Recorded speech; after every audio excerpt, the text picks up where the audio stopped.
이번 시간에는 기타 소득 관리, 사업 기타 사회보험에서 기타 소득 관리의 이자 배당 기타 소득에 대해서 지급 시기에 자료 입력하는 방식과 원천징수 이행사항 신고서 작성 방식 그리고 지급 명세서를 제출하는 방식에 대해서 알아보도록 하겠습니다.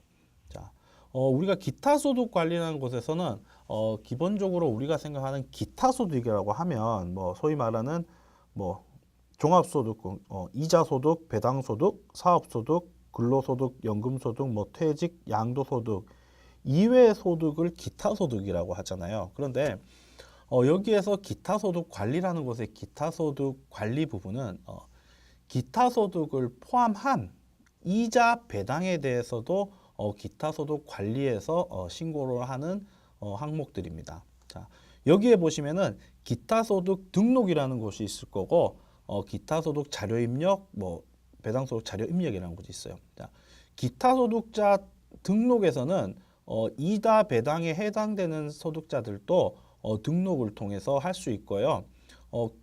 등록을 통해서 했다면은 기타 소득에 대상되시는 분들은 기타 소득 자료 입력에서 F2 눌러서 불러와질 거고 나머지 이자 배당에 관련된 소득자들은 그 관련된 부분으로서 불러와질 겁니다.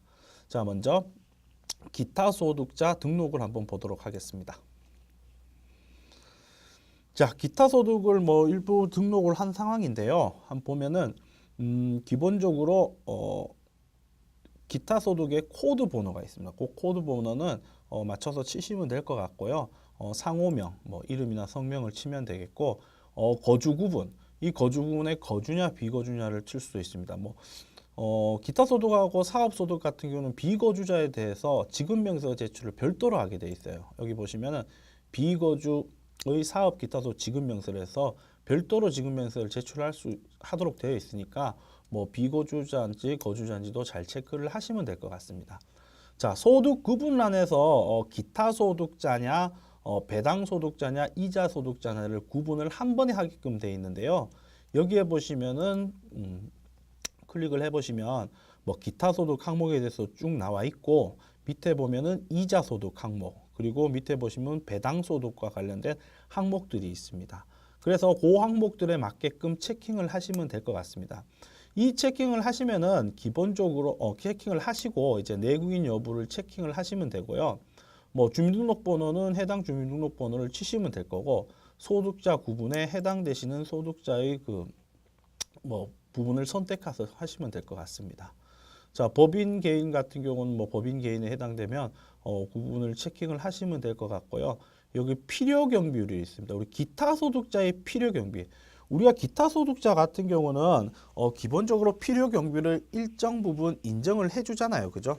해당되는 소득에 한해서만. 뭐 예를 들어서 뭐 강사료, 뭐 우리가 뭐 전문 강의를 하시는 분 아닌 사람의 강사료, 기타 소득에 해당되겠죠. 뭐 이 같은 경우는 이제 뭐 최소한의 필요 경비를 인정을 해주죠. 인정을 해주는 부분이 있는데 여기에서 주의할 것이 필요 경비를 인정하는 부분에 있어서 필요 경비가 연도별로 이제 바뀌었죠. 우리가 2018년도 초만 하더라도만 4월 전인가요? 그때는 우리가 기존에 사용하던 필요 경비를 80%를 인정했죠. 80%. 우리가 기타 소득 원천 징수세율이 20%니까 80%의 20% 그러니까 20%의 20%인 4.3%를 우리 수익 금액에서 공제를 했어요. 소위 말해서. 그래서 4.4%만 떼면 됐어요. 그 전에는. 그런데 이제 법이 변경이 돼 갖고 2018년도 4월 1일부터 2018년도 12월 31일까지는 필요 경비를 70%만 인정을 했어요. 그럼 70% 인정하면 뭐 30%에 20%니까 6.6%를 띄었죠. 2018년도까지는. 그래서 지금 저희는 원천을 2018년도 기준으로 하기 때문에 70%의 필요 경비를 받고 6.6%를 띄는 상황에 해당되는 거긴 해요. 그런데 지금부터 2019년도 올해부터는 그것도 또 낮아졌죠. 2019년도. 그래서 2019년도 기타 소득자들은 60%만 필요 경비를 인정을 합니다. 60%만 인정하게 되면 우리가 계산해 보면은 수익 금액의 8.8%를 원천 징수를 해야 돼요. 원천 징수하는 것도 문제가 있겠지만 필요 경비를 80에서 60% 인정했기 때문에 기타 소득 부분에 있어 이 소득 금액이 올라가고 우리가 기타 소득 같은 경우 소득 금액이 300만 원 넘으면 합산 과세하게 돼 있잖아요. 그래서 아마 저 세부담도 좀 더 많아질 것으로 보입니다. 그래서 뭐 그런 부분은 추가적으로 참고해서 아시면 될 것 같습니다.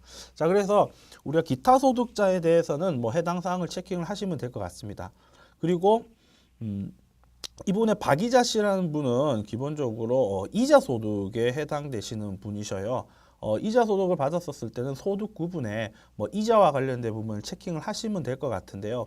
일반 뭐 법인이든 개인 사업자든 은행이 아닌 이상 일반적으로 이자 부분을 지급을 하거나 하는 부분에 있어서는 아무래도 비영업 대금 이익이 거의 대부분일 거예요. 그래서 거기에 해당되는 어쨌든 소득 구분에 이자에 해당되는 항목들을 이렇게 체킹을 해서 확인하시면 될 것 같습니다. 그래서 확인을 하시면 될 것 같고 뭐 밑에 부분에 있어서는 뭐 똑같습니다. 뭐 아시다시피 이자 소득은 별도의 필요 경비는 인정되고 있지 않습니다. 자, 그리고 배당 같은 경우는 이제 배당 소득자, 배당을 지급받는 자를 얘기하는 거죠. 배당을 지급했었을 때 일정 부분에 있어서의 원천 징수를 한다는 부분인데 그렇게 되면 이런 부분이 있죠. 우리 법인, 뭐 개인 같은 경우는 발생되지는 않겠죠. 그래서 우리 법인의 주주가 우리의 이익 잉여금에 대해서 어쨌든 배당을 받아갈 때 그때 일부분에 있어서의 원천 징수를 한다. 뭐 그 부분으로 해서 배당 부분에 있어서는 이렇게 체킹을 하시면 될 것 같습니다. 자, 이렇게 보셔갖고 기본적으로 기타 소득에 대한 등록을 완료했습니다. 자, 위에 보면 필요 경비율 일괄 변경이라는 것이 있는데요. 보시면 알겠지만 세법 개정으로 인해서 이제 법이 바뀌었죠. 여기에 해당되는 부분에 있어서의 필요 경비 의제 경비율이 보니까 2019년 1월부터는 60%, 제가 얘기해 드렸던 60%고 18년 4월부터 12월까지는 70%, 그 이전에는 80%였거든요. 이 부분을 이제 확인을 하셔서 일괄 변경할 수 있는 날입니다. 그러니까 이건 2019년 1월 1일부터 기타 소득에 대해서 필요경비 인정되는 소득 구분이 있었을 때는 반드시 60%가 맞는지를 체킹을 하셔야 됩니다. 그래서 이 부분을 실수 없도록 확인을 하시면 될 것 같고요. 이 부분은 잘 보시면 될 것 같습니다. 자, 그리고 기타 소득 자료 입력을 한번 보겠습니다. 아까도 얘기 드렸지만 기타 소득 자료 입력 부분에 있어서는 기타 소득자 등록 부분에 있어서는 이자 배당 기타 부분에 있어서 일괄적으로 등록을 하지만 기타 소득 자료 입력과 요 이자 배당 소득 자료 입력에서는 각각의 소득에 해당되는 것만 조회가 될 수 있습니다. 예를 들어 7월 달에 우리가 불러와서 F2를 놓으면 불러오기가 되는데 김기타 씨밖에 없죠. 왜? 아까 전에 있던 이자 씨하고 뭐 배당 씨 그분들은 기타 소득에 해당되지 않기 때문에 이 부분에 있어서 불러오지 않죠.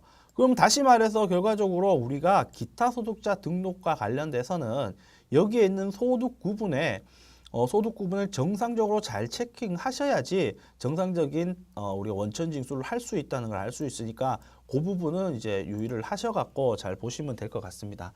자, 7월 달에 김기타 씨가 500만 원을 지급했었을 때 우리가 지금은 2018년으로 돼 있기 때문에 한번 2019년도를 한번 볼까요? 지금이 2019년도니까 2019년 급여자료 입력. 자, 요번에 김기타 씨가 우리가 만약에 뭐 지금은 60% 필요경비로 돼 있지만 우리가 기타 소득 등록에서 필요경비 부분을 해서 일괄 60%로 변경으로 하면은 이제 되겠죠. 그러면 이제 일괄로 여기에 기타 소득자의 전체 부분에 있어서 60%로 일괄로 변경이 될 겁니다. 그래서 우리가 김기타 씨를 불러온 상태에서 지급 연월이 중요한데 언제 지급하는지에 따라서 그 날짜를 치고 기타 소득을 이렇게 불러와져 갖고 해당 영수 일자와 지급 총액부를 치시면은 이렇게 그 금액만큼에 대해서 원천 징수 금액이 나옵니다. 그럼 우리는 500만 원에서 44만 원을 제외한 나머지 금액을 이제 소득자에게 지급하면 되겠죠. 자, 요 기타 소득 자료 입력에서도 소득자 간편 등록도 가능하니까 우리 기본적으로 일용직 간편 등록과 마찬가지로 간편 등록도 가능하니까 이 부분도 활용을 하시면 될 것 같고요. 여기에서 F6 제한세율. 자, 제한세율에 대해서는 뭐냐면 비거주자의 기타 소득에 대한 제한세율 적용인데요. 우리 조세조약에 의해서 만약에 제한세율이 정해져 있었을 때 조세조약을 맺는 상대 국가와 우리가 일정 부분에 있어서의 세금을 최저 몇 퍼센트로 이렇게 하자고 이렇게 하는 조세 조약을 책정을 하는데 거기에는 지방세가 포함되는 경우도 있고 아니면 지방세를 제외하는 경우도 있습니다. 그래서 20%라고 정해졌었을 때 거기에서 지방세가 제외될 수도 있고 포함될 수도 있거든요. 그래서 그 부분에 대해 해당이 되시면은 만약에 지방세를 포함하는 세액이다. 그럼 예를 보시면 소득 금액이 110만 원이면 원래 20%를 지급을 하게 된다면 예를 들어서 지급을 하게 된다면요. 우리는 원래 40%인데 하여튼 20%를 하면은 22만 원이 원래 소득세인데 이 부분을 체킹을 하시면은 22만 원이 소득세 플러스 지방 소득세의 합이 20만 원이 되는 거고 밑에 부분은 별도로 되는 부분입니다. 그러니까 조세 조약에 의해서 비거주자의 제한세율이 적용이 되는 부분이 있다면은 이 부분도 잘 확인을 하셔갖고 체킹을 하시면 될 것 같습니다. 그래서 제한세율 부분에 있어서도 설명을 드렸습니다. 요렇게 우리가 1번 기타 소득에 입력을 하면 7월 부분에 있어서 원천징수 이행 상황 신고서를 잠깐 보게 되면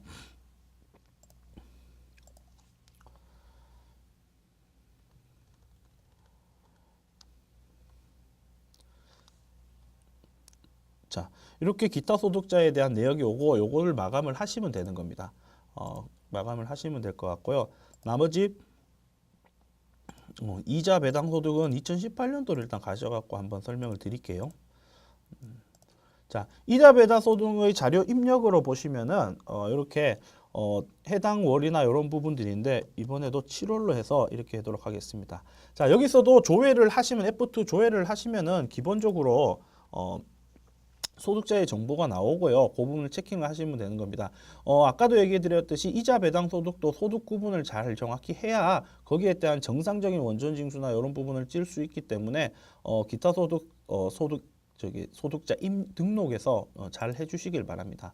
자, 비영업대금이익. 비영업대금이익은 기본적으로 25%인데요. 요때 지급 내역과 상품 내역, 과세 구분이나 조세 특례, 조세 특례가 이런 부분에 있어서는 잘 체킹을 하시면은 해당 사항을 체킹을 잘 하시면 돼요. 그래서 이 부분을 신경 써서 체킹을 하시고 체킹을 정상적으로 하셨다면 여기에서 금액, 예를 들어서 100만 원을 금액으로 이자를 지급을 했다. 그 중에 25% 띈 지방소득세 포함해서 총 27만 5천 원을 떼고 70 얼마 정도를 이제 지급을 하시면 될 것 같습니다.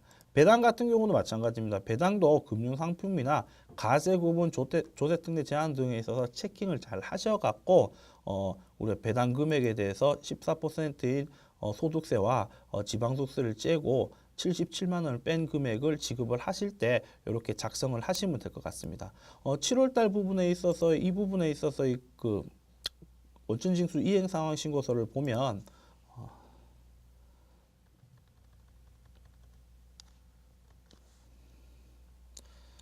자, 기타 소득 500만 원에 이자 100, 배당 소득 500 이렇게 됨을 확인할 수 있습니다. 자, 이렇게 확인하시면 되는 거고요. 그러면은 기타 소득에 대해서 이자 소득이나 기타 소득에 대해서 입력이 완료된 상태입니다. 그럼 입력이 완료된 상태에서 좀 전에 원천징수 이행상황 신고서를 받고 지금은 그러면은 이자 완료된 상태에서 지급 명세서를 어떻게 제출하는지만 간단하게 보도록 하겠습니다. 자, 지급 명세서는 구분이 되어 있는데 먼저 이자 배당 소득에 대해서는 자, 이자 배당 원천징수 이행 상황 신고서입니다. 이 부분도 우리 신고 기준이 두 가지 기준으로 나와 있는 건 동일하고요. 이것도 일반적으로 1월부터 19년 2월로 한번 해보겠습니다. 그럼 기존에 있는 부분에 있어서 신고했던 우리 7월 달에 신고했던 부분이 나오고 이 부분을 마감을 하시면은 자, 마감을 하시면 됩니다. 그리고 기타 소득 같은 경우도 기타 소득의 지급 명세서 제출 이 부분을 활용을 하셔갖고 이런 부분으로 이렇게 작용을 하시면 될 것 같습니다. 실질적으로 기타 소득 같은 경우는 지급 의제 우리가 말하는 지급 의제는 없죠. 기속 시기도 지급을 받았을 때를 기속 시기로 하긴 하는데 어쨌든 뭐 2019년 2월로 해서 일단 마감을 짓도록 하겠습니다. 자, 이렇게 신고한 거에 대해서 이제 지급 명세서를 제출하면 되는 부분인데요. 그런 부분을 확인하시면 될 것 같고, 나머지 부분 쪽에 있어서는 뭐 이 정도로 설명이 되면 될 것 같고, 전반적으로 기타 소득에 관해서는 기타 소득자와 이자 배당 소득자에 대해서 입력하고 제출하는 난이다라는 걸로 이해를 하시면 될 것 같습니다. 자, 이상으로 기타 소득 관리의 이자, 배당, 기타 소득에 대해서 알아보았습니다.